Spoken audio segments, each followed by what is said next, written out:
Hi everyone. In this video, I want to talk about how um, problems related to food supply chain, medication supply chain, or even normal practices related to any field of work where people don't know how to follow good work ethics or the appropriate work ethics necessary for the level of work they are doing or the position they are holding in a company is the reason why uh, failure actually ends up happening, or businesses start collapsing, or individuals in their family life start collapsing in certain ways, or people start having unhealthy life in different elements of their life, because each place where someone starts messing up their life or doesn't mindfully focus on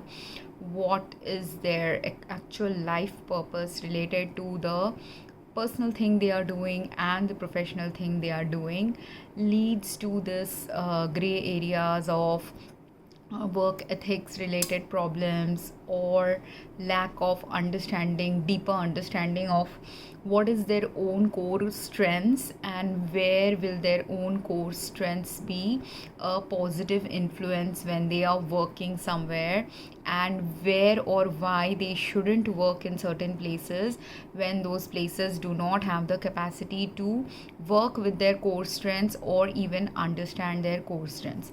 And these are all life lessons I have learned from multiple places where I had obstacles, challenges, failures, difficult life or work circumstances crop up, and they were not like difficulty of a simple level, or even when they were difficulties of simpler level. When you have 10 difficulties of simpler levels, you have to start focusing on the first thing that needs to be fixed, rather than all the difficulties at the same time. So you have to prioritize your work or prioritize your problem solving skills.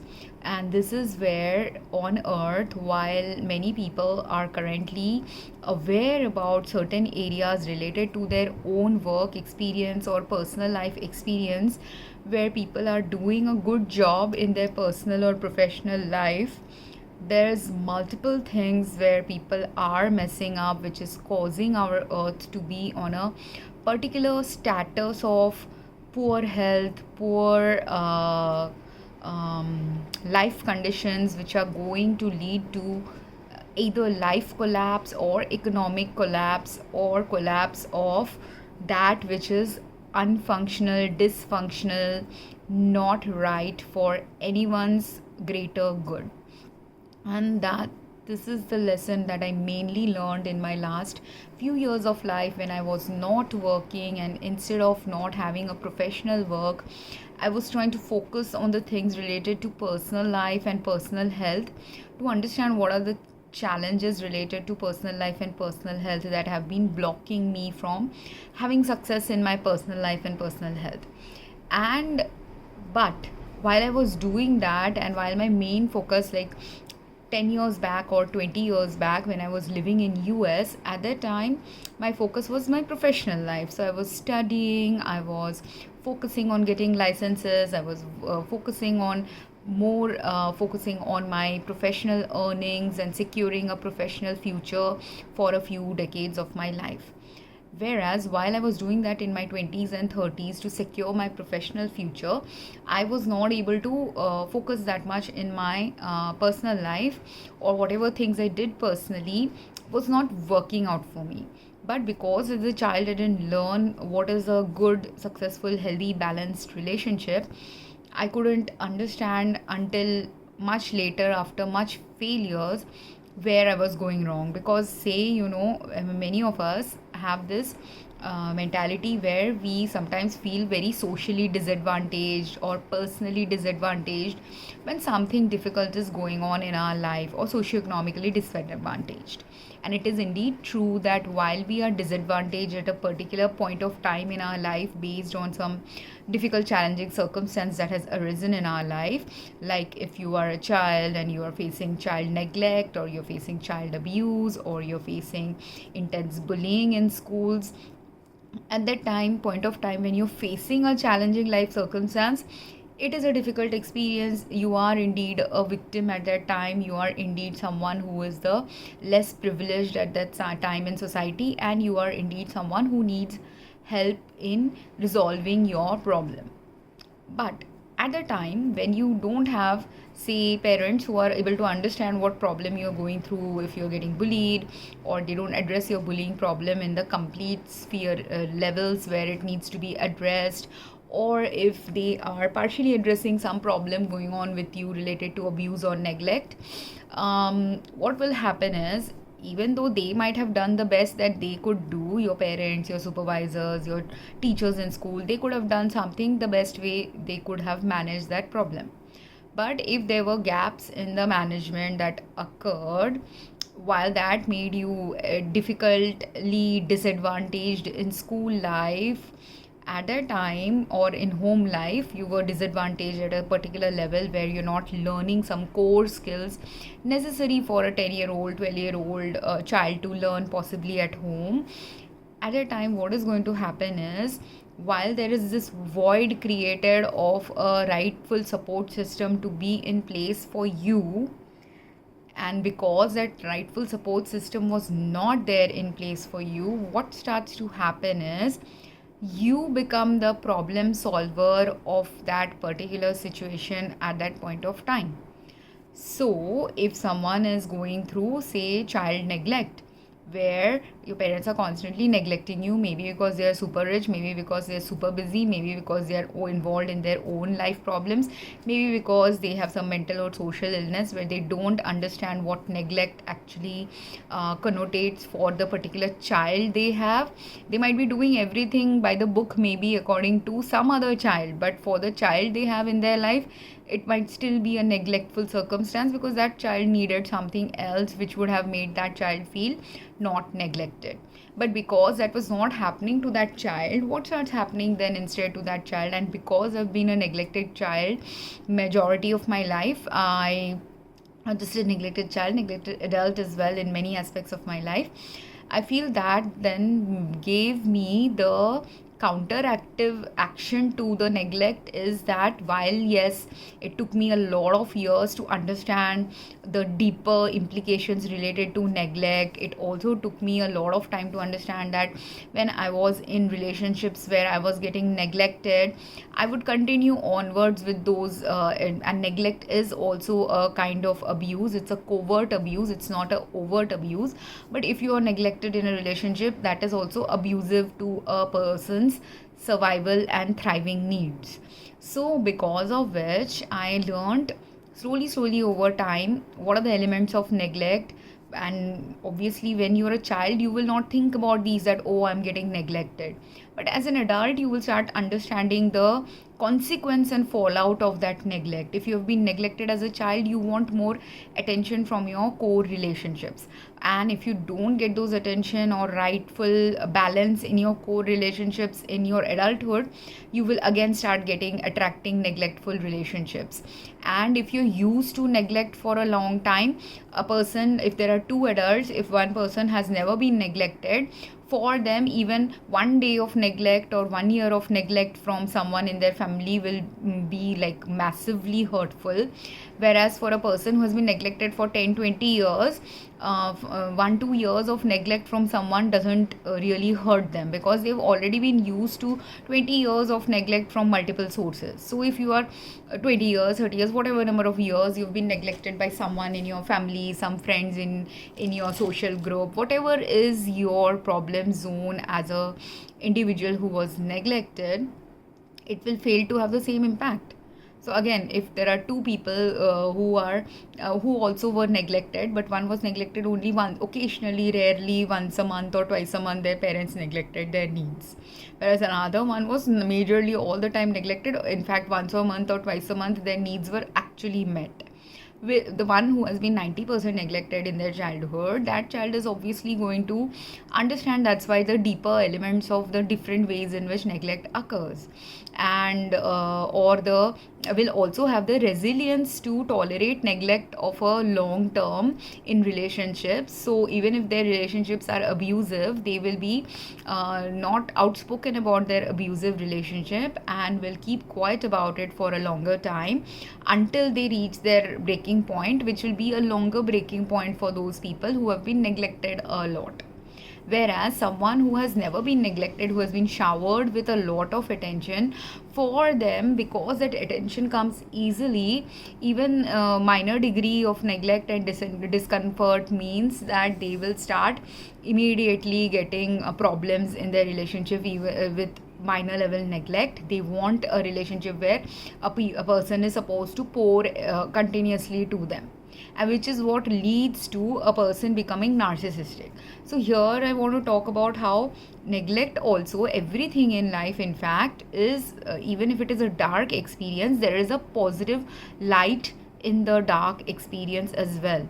Because in the neglect, the one who is neglectful will tend to not neglect others' needs, will tend to try to problem solve neglect of others, and also will be more tolerant of neglect in their life. Whereas the one who has always been fed a lot of egoic attention, they will easily get disturbed and distorted if the neglect starts happening at smaller scales to them. And they will also, if too much attention has been given to those children will end up being spoiled children, end up being spoiled adults, end up being entitled adults who do not know how to function in life unless their wife is pouring a lot of energy on them, giving them a lot of time, giving them a lot of effort. And they will be the one less capable of providing that effort unless they had evolved from their experience to have appreciation, gratitude for the attention they had got. And if they had indeed evolved from the experience, they won't do that. If you have evolved from your experience of having privileges in your life where neglect was not present in your life, then from out of that privilege you will start evolving into becoming a more generous human being, more at least if not generous, you will start understanding the value of the appreciation and love and care you have got as a child or got as an adult, and then have the capacity to show that love to a child. And a person who hasn't evolved from their neglect filled experiences, for them now, while the positive light is they can tolerate a lot of abuse longer, or they can learn about how to, if they have evolved, they will learn about how to manage neglect or understand different levels of neglect or work on the topic of neglect, which could very well be their future life purpose related to maybe child caretaking, social work, or different kinds of work where maybe you can even become a cop who has to understand whether a child is getting abused or not, things like that. And or work in the legal and justice system where neglect related cases will also come up, and neglect related cases are actually harder to discern and understand in the world. So and while the deeper repercussions of neglect are can be more toxic, but it is more toxic because it's very hard to discern that a child is not getting what the child needs emotionally. And also because our society is so logically driven until now that the places where society hasn't used intuition and empathy and emotional aspects of living in and valued it in those societies and cultures, people don't understand the concept of neglect really clearly. But if you have been that person who was neglected, you will understand that concept, and then you can then help a child in a social system, justice system, who needs help related to topics related to neglect. But what is a positive light of neglect is there is a little bit of healthiness also associated with neglect. So parents who get very overtly possessive about their children, or are constantly showering attention on their children or love on their children, end up then spoiling their children, because then their children do not understand the concept of what happens when absence from the parent is present or in their lives, or when and which is something, a necessary skill every child has to understand, because eventually in life a child will have to either move away for somewhere for work, or will have to move away to a different place for marriage, or they might have to at certain points of time their personal work or their personal life related to child caretaking, family caretaking, will push them to be away from their parents. So at the time, that neglect related aspects, both sides have to understand. The child also has to understand, and the parent also has to understand, right? So that's why if the parent is very much too emotionally involved with the child, and the child doesn't have any element of neglect in their life, they will be then toxically attached to their parents, and the parents will also be toxically attached to the child. And as a consequence of a toxic attachment of a parent child relationship, then what will start happening is neither of them will understand the evolution of their relationship as they get older. Because then what will start happening when the child is separated, has gone away for studies, the parent will feel depressed, will uh, get into problem zones because the child left, or the parent will try to prevent the child from leaving. That can also start happening in some toxic relationships. If the parent convinces the child to not leave for a different location for studies, the child may live with the parent, but because that healthy adult separation hasn't started happening in the relationship, the toxicity of the relationship will continue. And then it can continue even if the child had left briefly for a few years for studies and then came back home, which happens to so many Indian families. The child comes back home after studies. So once they come back, again a toxic dynamics can exist in a relationship, because the child, when he or she comes back and is staying with the parent, and the parent is too emotionally attached to the child, then at that time the child is getting again the child doesn't get the freedom to explore their life as an adult. And if they get married, then their wives also will not get to explore a life as a independent couple, than independent yet dependent on family matters, but they have to still have their personal independence as a couple, which will not get explored, or the thriving mechanisms for that will not be present, because the in-law might be constantly interfering in the balance of between the husband-wife relationship. So that's why a little bit of healthy neglect is necessary. Another reason why it's necessary is because both for the parent and the child, the parent doesn't understand why it's necessary, because the parent doesn't understand that there is a reason why we have death on earth. Like, you have a soul contract to be with some soul for a certain number of years with that soul.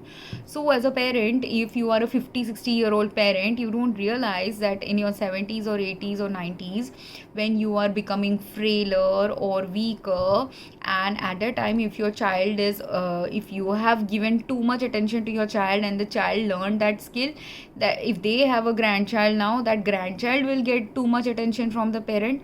And when the parent is giving too much attention to the grandchild, at that time in your 60s or 70s, when you are ill, your child will not be able to focus on you, because you have only taught them to focus on one thing, which is child care of the overt and very dominant kind, and you have forgotten other elements of living. And in the other elements of living, that's why it is necessary not to be overtly doing anything in life. Everything in life has a right appropriate measure of doing something, and a appropriate measure of attachment you should have, emotional investment you should have in what you are doing. But there should be also sometimes a little bit of detachment, so that something that needs to end can end gracefully. Something that needs to fracture or break down a little in a relationship should break down in the appropriate way, in a healthy way, because that is a healthy way of detaching, healthy way of understanding neglect potential as well. Because when if the parent allows the child to now explore their marital life in an individual way and gives them the time to explore it without the parental influence in it, the child understands then healthy relationship boundaries with their spouses, which will help them in becoming better parents also in the future. And in the time when the parent is living the child a little bit, what happens is, yes, the parent is getting a free time, that the parent will wonder what am I going to do when the child is busy dating someone or having a married life with someone at the time. But if the parent is slowly getting neglected, that neglect is necessary for the parent to explore something. Possibly if they are a retired parent of 60 years old, their work life is done, they can pursue another hobby after in their 60s. They can find social groups and community things they can do together. They can start focusing on, because if you have been lucky enough to be the top 50th percentile of the world, earning some salary which is in the 50th percentile category of your country where you're living, it means that you are really privileged socioeconomically, at least. So if you are socioeconomically really privileged, you can at the time when the neglect is happening from your child, that time can be the time when you can use the socioeconomic advantage you have to help others in your society who might need some socioeconomic leg up. You can if you're not that rich, you can teach someone some skills that you had learned, so that the next generation, not only of your family, learn some core skills from you, but people outside your family also starts learning some core skills from you. Or people, if you are a multimillionaire running a business, at the time again is the time where if and you have not retired from your business, or you had retired for 5-10 years, now you want to come back and again restructure your business. The gap that you had of 5-10 years, again you had actually been neglecting technically your business work when you took the retirement. But in that neglect also gives you the time to rest and not focus on your work life. And because you're resting and not focusing on your work life, when you come back to that work life again, while certain things might have changed related to technology and other things, if you had rightfully rested, mindfully rested, and you were doing the kind of rest that allowed you the space to get mental clarity, you will also get mental clarity about the future direction of your business as well. So and which is what I realized about my own work experiences. I literally had 5 to 6 years of gap where I was seriously not focusing on anything related to my studies related to healthcare administration or business administration, or even my pharmacology and pharmacy related degrees. So I was not doing any professional work related to any three of these fields. Instead, I was doing some spiritual work, I was doing some writing related things that was like a personal thing that was coming up from within me, or I was doing art and creative endeavors to just simply because I had gone into a burnout cycle. I wanted a relaxing phase in life. I had gone through a stressful time period, so I want to relax because of that also. So because I was focusing on other things in life and not mainly focusing on my work related experiences, I was resting from my professional work life that I had built for 13 years. But while I was resting from my professional work life that I had built for 13 years, it's not that it was not present in my life. Because if you actually do meaningful work, your work related experiences will translate in your personal life as well, which is what I did. It was translating from some way or the other into my personal life. Different things started translating. If I'm going shopping, I'm not looking at things while I'm shopping in a mall or shopping in a local store just from the perspective of a shopper. I'm also shopping but from the perspective, because I have a business degree, I started and I had interests in that field. So automatically I started, because I was in a resting phase, right? So when you're in a resting phase, your intuition gets harnessed, And when your intuition is getting harnessed, very intuitively I picked up all the business related things and practices where business needs to change or shift, or what bad business practices people are doing that needs to change, or what is misaligned with, because I'm also, when you're resting, you will also get the ideas for the future direction of earth. So I started getting ideas about what is next needed in business, that whatever was an old paradigm and which things related to old paradigms have to end, so that toxicity doesn't arise on earth. And what was a toxicity related thing I started realizing was related to my pharmacy related work, healthcare related work, because pharmacy and healthcare and business are the three top contenders that are adding to earth pollution currently, because mass marketing happens, mass scale products are being used, and these are not the only contenders. There is fast moving goods, there is all kinds of businesses actually are following practices that are very very misaligned with what is next needed on earth. And we can shift. It's not that it's going to be very difficult to shift what we need to shift, and many people are slowly waking up to what needs to shift in their particular work areas. But when you will see that when economic downturn starts happening, this is also something, because I was in a resting phase, I understood, eventually started understanding what is the value of downturns in economy also. When economic downturns start happening in life, in economic downturn phases, again many people get into the victimhood mentality. There are real victims and there are false victims.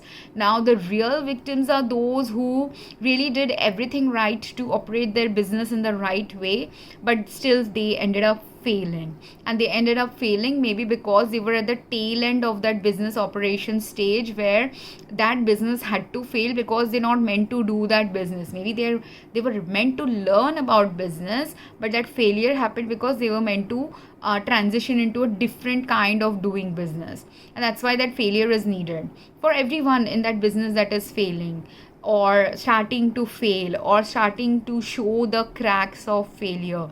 All of these are the time points when what mostly starts happening, and this is something I learned both from business and from healthcare practices, that it's like if you a business starts fracturing in mild ways. Say I have personally experienced micro fractures in my hand when I fell down, or I had nutritional challenges in my childhood, so because of which I do not have good bones. So even a simple fall means I can get micro fractures. So I got micro fractures in my hand from very simple accidents, and when I hand and feet I have had simple fractures. So when I've had these fractures, and because they were micro fractures, they can't be operated on, or even if you do an operation, there is no guarantee that when in one of the fractures my bones were completely crushed and powdered, there is no guarantee it is going to reset. If it is a fracture of the kind where it is just 2 or 3 pieces are broken, you can fix it up like a puzzle. But when it's all a powdery particulate matter, it doesn't get fixed easily. You have to just allow it to heal by itself. So like that, so you have to either, there are protocols, right? When you have a health injury or fracture related injury, there are step-by-step things you have to do when something is injured, and then you have to realize what thing can be fixed by human hands, and what thing you have to just allow the universe to fix, or what thing can remain unfixable as well, if that is the only thing possible at that time. So which is what happened. Like my one fracture, which was something which could be easily reset by when I had a toe fracture many decades back. At the time they just put some sticky tape, whatever tape like thing they put a wooden stick to ensure like the two toes can stick together so that the bones can reset.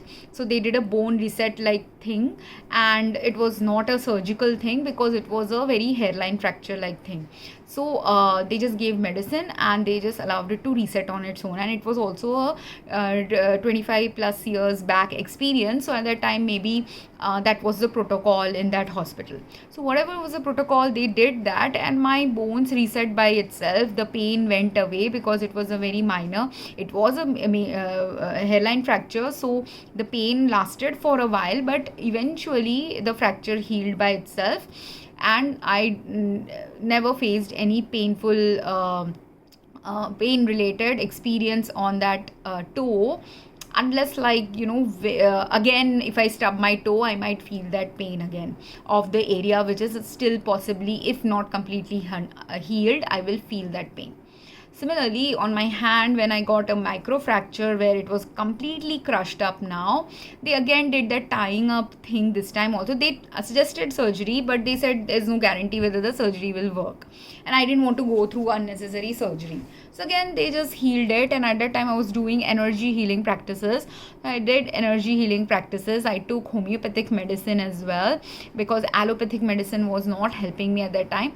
And all of these combined helped me. And again, the problem went away. The fracture, I don't think went away completely, because in that place I do still feel some pain because I didn't do complete energy healing. So maybe if I had powdery particles of 5 millimeter area of the bone, out of the 5 millimeter area of the bone, maybe 4 millimeters or 4.5 millimeters was healed up. But if that 0.5 is also not healed, sometimes I occasionally feel the pain in that area. So this is a pain point of our body. But in business, what is the pain point? In business, what starts happening, people also do these kind of repair of fractures of their business. When some minor fractures are happening, again they try to reset certain things or redo certain things in a way that they have been taught that it should be redone. But if the deeper elements related to healing or changing of that business practice doesn't happen, eventually that will lead to failure of the healing that happened. Because for example, say I didn't have a microfracture, say I had a major fracture, which should have actually received a surgery, and at that time if I didn't get access to surgery because say I was poor and I couldn't afford the surgery, or even if I afforded a surgery, the person who was doing the surgery was not as skilled, as a result say some botched up surgery happened, or I didn't get access to surgery at all. So at that time, that person who didn't get access to surgery at all and even though they needed surgery, means that while a microfracture takes possibly few months to heal or maybe a few years to heal, a major fracture can take many months or years to heal, because you also not only need surgery and fixing of that bone area for it to heal, you also need medicine, you also might need good nutritious food, right balanced diet, some periods, longer periods of rest, so that that organ that is damaged doesn't get overused or abused. So all of these factors are needed for a greater recovery, right? So when a business is failing when it is a microfracture way, a little bit of some repair of it is okay. But when a business is future direction is just intends that for future of earth life's balance, if that business is going in a trajectory that is meant to fail, how much ever you try to patch the microfracture, not simply one microfracture of one operational thing or one financial thing or one business practice will start cropping up, multiple fractures will start cropping up in that business, and their multi-level failures will start happening. The multi-level failures are going to start happening because that business is not sustainable anymore, or whatever practices have been inculcated in that business over the years or decades of its existence currently are misaligned with future direction of earth. This is something people who know the history of industrialization in Europe will understand better, because when industrialization started failing, what started happening were either one thing that started happening were plagues started happening in certain areas. Where were plagues happening? What research work showed them was that plagues were happening in those areas where workers were living in crowded living conditions. So that is the first thing people figured out. So they decided that workers should get better living conditions. But why was plague also happening there? Because businesses were because it was industrialization and mass scale production was going on. Earlier, when say a group of 10 weavers could maybe produce 100 clothes in a month, when hand weaving is not going on, when a machine weaving is going on, a mechanized production is going on, what is happening? That same 10 weavers job can only now needs only possibly 1 or 2 persons to supervise the mass scale work, and the machine can possibly do that same work of 100 people by the machine is possibly producing those 100 clothes in one day or 1 week or something. So what is happening? Workers are losing their jobs. So when people are losing their job and demand for a job is high, and the people economically start paying workers less, right? So all these workers were getting paid less. If you're getting paid less, what is the secondary condition that is happening? One is you are going to live in crowded living conditions, because that's all you can afford to pay. But the second thing is you will also be eating poor quality food. You will not be having access to good nutrition. When crowded conditions are also there, your water supply related problems and water pollution related problems that I have mentioned in my past videos, please check those videos, that water pollution, cross contamination problems will also start occurring. And that's why if you look at plague, it's called the Black Death, and these patients had these gooiness or organ mass scale organ damages happening in them, which was happening according to the medical science.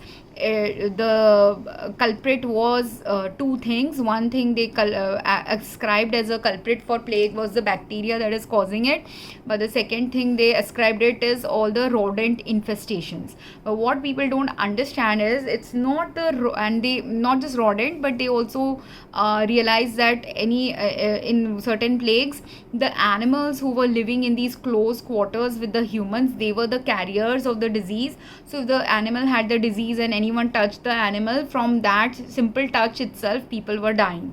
Now this is the end conclusion they made regarding that plague, that touching these infested animals and rodents are causing the illness. But what people don't realize again is that water pollution related problems, poor nutrition related problems, close quarter housing related problems, which are all problems related to survival, healthy survival and thriving problems. So if healthy survival and thriving mechanisms are not available to humans, at that time what is happening is slowly your blood is getting poisoned by the circumstances of your life, which does not ensure good survival. Your blood is getting poisoned, your breathing is your cardiovascular and circulatory system is getting poisoned. Once your cardiovascular and circulatory system starts getting poisoned, slowly, or your other organ damages also were unfolding at that time. But because we didn't have expert doctors at that time, or expert pathology testing to be done at that time, none of these patients who have died from plague, their internal organs were checked. But I can guarantee tell you those people died of organ damages, multi-organ failures.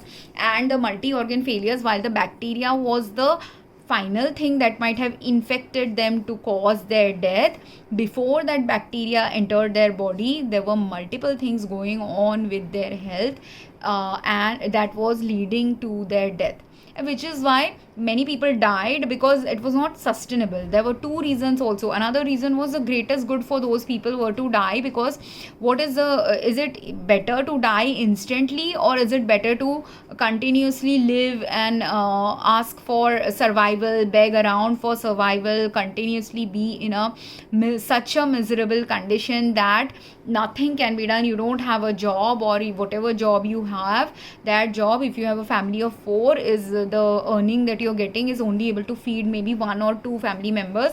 So people are going hungry, people are not living. And if you've read even Oliver Twist's books and Charles Dickens' books of that period, in those books you will see that what was the misery going on in Europe when industrialization was at its peak, and how miserable the poor people's conditions were on earth. So because of which mass scale deaths happened in the poorer class first, and also rich people started having those deaths if in their home life also those similar poor housing conditions, similar poor malnutrition related conditions were prevalent in even moderately rich to upper class families. Everywhere where poor survival conditions were present, those people ended up dying of the plague. And because mass scale deaths occurred in the lower economic class, where close quarter housing was seen as a problem, they slowly started changing the housing related issues. And the other issue that automatically started getting changing was fair pay for the workers, which happened because if all the thousands of workers have died, now the opposite is happening. Now economically there is less workers and more work to be done, so because of which natural balance occurred, and the people who were surviving now could negotiate a better quality salary for themselves, right? So which is the same thing actually happening in the pandemic that is unfolded currently. But if businesses do not wake up to why the pandemic happened, businesses and healthcare practices don't wake up to that fact that the coronavirus doesn't mean simply that the virus is the end cause of death for most people. It is the end cause, but it is not the only cause that resulted in people's death, or the only cause that is causing the long COVID to continue in certain patients, and is not the only cause that causes certain patients to get repeat COVID as well. So if those factors do not get analyzed, do not get worked on, we will again not completely solve the problem related to the pandemic. And we have a pandemic occurring now on earth, despite so many hundreds of years have passed by, despite so many vaccines that have been created to stop people from dying from the flu. There is still so many people who die from the flu, because flu vaccinations have been given to people for a long time. So even though decades of flu vaccinations for different kinds of flu have been existing, I was a pharmacist in US and I used to give those flu vaccines, so I know that flu vaccines have been given for decades. Now even though for at least over a decade. So if for over a decade giving flu vaccines hasn't stopped the deaths occurring from flu vaccine, flu related conditions, is it the flu that is causing your death? Is it the vaccine that is causing your protection? Or do you have other factors present that are actually realistically causing you to be healthy, and realistically causing those who can't be healthy to go towards death, because thriving conditions, survival conditions are not present in their life? Similarly, it's the same thing in business. When a business has completely failed, if you just decide that, oh, I took a lot of loans and that's why my business failed, or oh, whatever was the last blow that came in the business, that maybe you estimated that 1 million of your products will sell this year, and that year 1 million products didn't get sold, only 1/10 of those products got sold, so you had 90% products that didn't get sold. And at a time, if you just decide that people are not buying my products and that's why my business failed, and that's all you can understand about your business failure, then you're not doing the deep diving analysis of why your business was failing, right? So this is a critical analysis stage that needs to, and which, if a business is failing at that level, that your estimation only of who will buy your products has gone completely awry. Why has it gone awry? Because that business is meant to fail for some reason. That's why you have workers who are not paying attention, workers who are only using past data based on a time when the pandemic was not there. At the time, what decision making people made for certain products, those same decision making they will not make now in the future. In the future, if people are waking up to all the other factors that cause the pandemic, it will also cause people to slowly start waking up to which products they shouldn't buy, why they shouldn't buy those products, which products they should switch to. And if you're not paying attention, that your customers would be showing it slowly in your products that are getting rejected by the customers, which has happened in cosmetic industry related products, in women's health related products, women toiletries and all products that women use. I have observed it myself. They're offering all these buy one get one free offers, or buy one get 5 products, and not realizing there's a reason why your sales are dropping for certain products.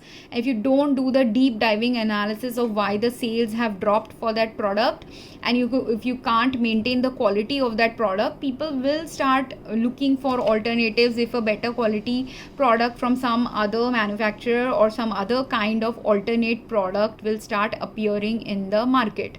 That's why your business's strategies, those businesses who think that if only one product was not actually getting sold simply because you had overproduced at that time, if you give buy one get one free offers and sell it off, it is a good marketing strategy and sales strategy, but if an operation strategy. But if it was not because you're overproducing a product, that sales didn't happen, and you didn't do that deep diving analysis, because your own company's people are also using their products, so you can in fact ask from either do a survey of your customers or do a survey of the people in the company who sometimes buy those products, especially those companies who give employees some employee discount to buy their products. If you're giving employees employee discount to buy the product, or if you give employees some free goods from the company occasionally, what happens is your company's customers are also your own employees. So from them itself you can understand why an employee is not buying a product, and you don't even have to search a lot in launch a mass scale survey for doing this, and easily. Or if you address the customer complaints, the customer complaints with a real insightful complaints will give you the answer of what is going wrong with your products. Because I'm also the kind of customer who has given those insights to multiple companies when their products are messed up, where their products were messed up, how their products are getting messed up. Just because I have that knowledge, I had the time, I gave that information. Now if the chain of command of customer support doesn't see value in a long comment of a customer, that is where they are failing. Because the only time a customer will give you a long complaint is not because they are pissed off at you, it will be partly because they are pissed off at poor quality, but majority of the times, even if I'm pissed off, I'm not, I might just say F you, that's it, right? If I'm just merely pissed off. But I'm not merely pissed off, I'm giving you a longer answer because there's a reason behind that longer answer. And if you don't have that intuitive skills, don't have the understanding of the value of criticism, which is where the current generation of earth is, many people do not understand criticism is equally important factor for success. It doesn't matter whether it's constructive criticism or destructive criticism. I literally had a girl whom I was not criticizing destructively at all, but she started crying on a customer service phone call because she knows that her phone call is going for 30-40 minutes and now she will be tagged as an incompetent employee, whereas she is actually the more competent customer service personnel who is ready to talk to a customer for 30 minutes. And these are the kind of things, all and I have done data analytics course. In that data analytics course, these kind of questions get asked, like in the customer calls, these companies in India are like, who spends the longest time in customer calls? The one who actually spends the longest time in customer calls is actually the more invested person, more deeper insights gathering capacity person. Yes, some of them might be incompetent, but many of them have the capacity to learn from that difficult conversation of 30 minutes with a customer, to learn something better from that experience if they are ready to learn from it, and if they do not take that 30 minutes call as a problem zone, which many companies do. There's one company, when I complained to them about a repeating problem that was happening, and I said, I do not want the voucher you're giving me for this problem, because I needed to just get out of that area. It was a travel company and I was booking. Every time I was booking, they kept rejecting my booking because of some problem in that local area is going on. Now again, this is a problem zone where the company needs to figure out that there are not any cab service or ride service that is booking through them has a right to cancel that any time. But should there be, if they are just futilely cancelling it for whatever random reasons, at that time should the company penalize those people who are just randomly constantly cancelling? If they're cancelling once in a while, that's fine, but if they're constantly repeatedly cancelling, should you address that issue or should you not address that issue? So this is what I was telling them, you have to address this issue, because repeatedly I'm trying to book something and it is getting cancelled. They didn't want to address that issue. They needed, and when I said I do not want that voucher that you give for inconvenience to the customer, I don't want it, they didn't give me the voucher. But I didn't complain about it, because I really, yes, that whatever 1000 rupees, 100 rupees, whatever they will give me in a voucher is valuable to me if I book again. But now that you've pissed me off, first of all, I may or may not book again via you.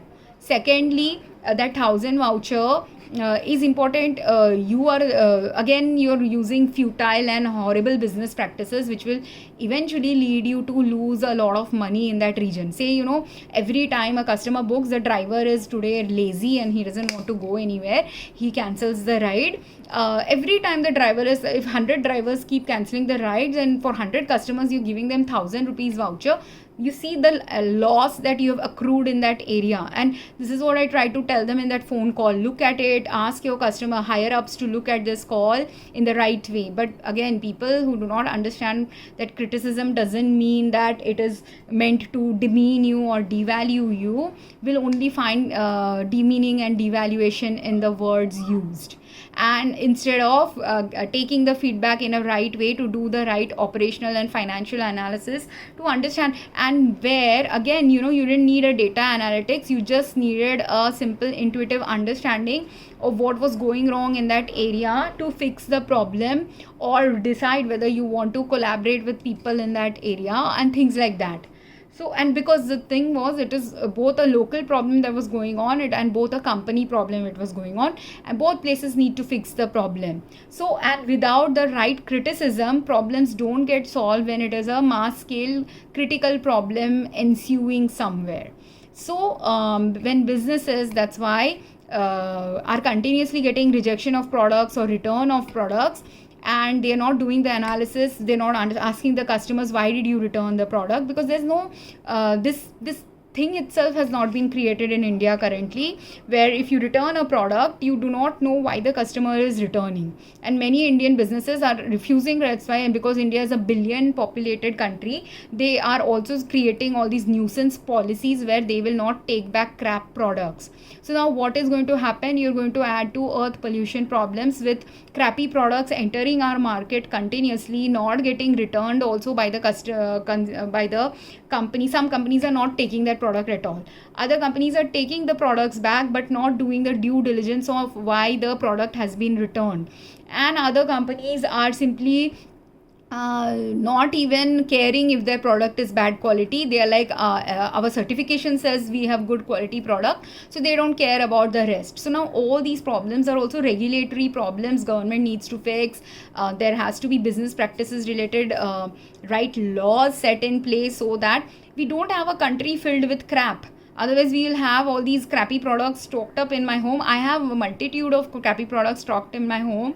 And because I'm an Indian who has lived in a way where throwing products is a hard thing for me to do, even then, if I have 100 crappy products by now, that has happened because of all these crappy manufacturing practices, where they will either give you a refund but not take back the product, or they will not give you a refund, or they will whatever it is. Different companies have different things going on with them, but the end result is my house is getting filled with crap, which I have to eventually then throw. And then eventually what is going to happen as a consequence and fallout of all the crap I eventually gathered from these companies, I will stop buying those products which are continuously being crappy if they don't address that issue with that product. And which is where, when first you're doing buy one get one free, now you're doing buy one get 5 free, but eventually how much ever you give free products, if your quality is deteriorated, those free products are immaterial to someone who has enough. Or even if I don't have enough, I can't afford to buy, like if I'm poor, I can't afford to buy 5 crappy products,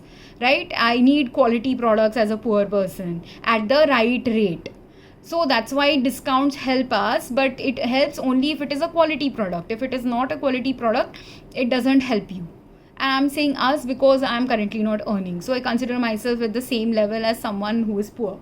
So secondly, if I was rich, again the same thing. If I don't get quality product for the money I'm spending on the product, why will I continue buying from your place? Why will I not, if I am that rich, why will I not try to set up a company where my company can give a better quality product to the mass market, or whatever market this product addresses, right? So everyone has a right to use the and then your business will start failing simply because now another competitor has come up with a better quality product, or it will start failing because you have now accumulated mass scale number of millions of products of some garbage that you're not, which you should have managed at the 1,000 level scale, but because you are so busy in the hubris of the $1 million empire you have, the 1,000 level scales you're not paying attention to, and then gathering more and more and more crap on earth. And eventually, if enough crap has gathered in a particular city, particular town, it doesn't matter if it is crap in the form of physical goods, crap in the form of chemical contamination of earth, crap in the form of multiple places where wrongful work practices are going on. Do you think there is any surprise if a tornado hits a particular place, or a tsunami is hitting a particular place, or an earthquake is hitting a particular place? Because these are all places where these things are hitting, where the level of problem resolution is at an unfixable level, or the people who are working there, even if the problems could be fixed, the people working there or living there are unable to comprehend the fixable aspects of the problem and the aspects which need to be discarded and shed. So if you are at a level where your mind cannot process how to fix the problem, or if someone tells you this is how you have to fix it, you're not ready to fix it, and multiple people in that area are not ready to change in the way the change is required, be it in an area, be it in a city, be it in a town, be it in a village, be it in a beach resort area, be it in a mountain area, be it in a big company location, whatever it is, some natural disaster will unfold there. This is the same reason why even some natural disasters like Chernobyl happened, or Bhopal gas tragedy happened. Bad business practices, bad understanding of what is needed to actually fix a problem, and bad capacity to actually take the hardest decisions. When a business is failing, it is difficult to make those tough choices, but if you don't have the capacity to make the tough choices of what needs to be shed, what needs to be changed, what needs to be removed, the only consequence left is complete mass scale destruction. So always, like when criticism is present, if you do not take criticism in the right way and fix the criticism related issues in the right way at the time where it is a micro fracture thing, or a one fracture of a arm of your operations, then you could have easily fixed it, and your multi-million dollar empire would have only faced maybe 1 million loss, that's it, or something. But when you don't fix it at that level, instead of 1 million loss, and you continue ignoring it and doing all kinds of wrong business practices, a few months later or a few years later, instead of 1 million loss, that entire whole arm might need to be now cut off, or the whole business has to be shut down, because there's nothing salvageable anymore. People have decided that how much ever they try, they're not getting good products from you, they will stop buying from you. If other relevant competitors are there, if other relevant competitors are not there, what is going to happen? Everyone can continue seeing in their sales similar level of sales that they were getting earlier. That can possibly happen. You can continue selling crappy products, but if earth pollution level at that area is high enough, it doesn't matter how great your business was doing on paper, that area will now fall down and sink. Like how in Mahabharata there is a story of Dwarka eventually having sunk. Why it sunk, I don't know. I have not done the theological analysis of why Dwarka sunk, but there is a logical reason for the Dwarka sinking, where people were continuously doing things that were misaligned with whatever was needed at the time to be changed in that area for humans to survive without any disaster occurring. But because humans were not ready to change what was needing to change, the only solution left was that Dwarka sunk finally. Like some natural calamity, earthquake might have unfolded, that, or a tsunami and earthquake might have unfolded, or something that resulted in its sinking and mass scale people dying there, because that was the only option left, because no right meaningful changes could be undertaken. Similarly, with our food now, I've started in the beginning saying that about food and medicine related practices, because people are mistaken if they think that mistaken meaning they are right yet not completely right. What is the right thing? Like many people have realized in the modern societies or more developed countries about the fact that organic food is good for consumption. Now, seeing and knowing that organic food is good for consumption, we have all these marketers now who are selling you organic food in different stores. But again, if you do not understand that there are people who are not understanding the organic food labeling in the right way, meaning I could get an organic fruit from somewhere and buy it from you, but while the